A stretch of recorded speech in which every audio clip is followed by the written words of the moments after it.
Hey everyone, welcome back to our channel. Today we're going to tackle a common issue that many of us have faced when working with D3 graphs.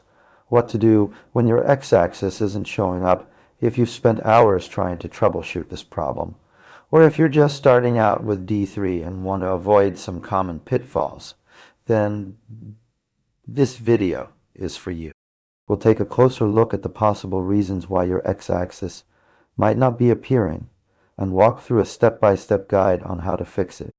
By the end of this video, you should have a solid understanding of what's going wrong and how to get your x-axis back up and running.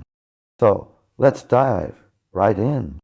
When working with D3 graphs, there are several reasons why your x-axis might not be showing up. One common issue is that the axis is being generated, but it's not being added to the SVG properly. This can happen if you're using a margin or padding on your CVG element and forgetting to account for it when adding your axis.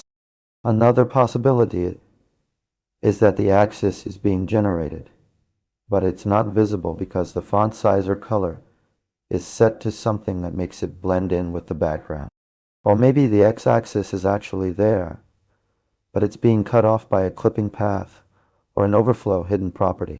To troubleshoot this issue, let's break down the steps involved in adding an x-axis to your D3 graph.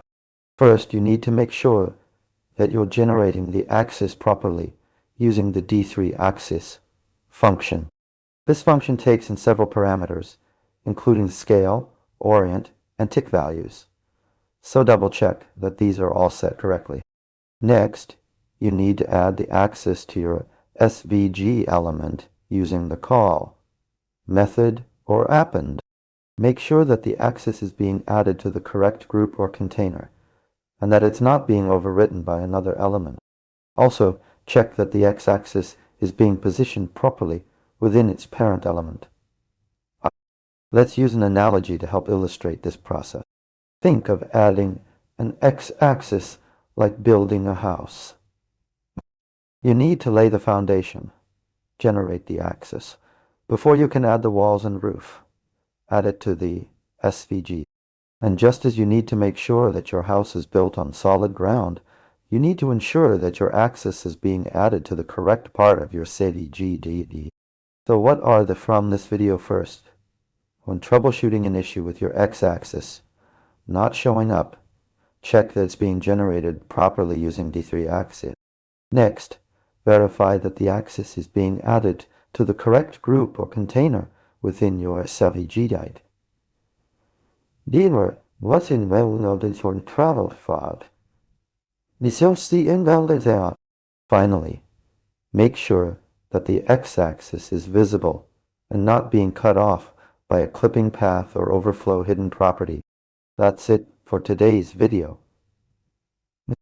If you found this explanation helpful, please give us a like and consider subscribing to our channel for more D3 tutorials and tips.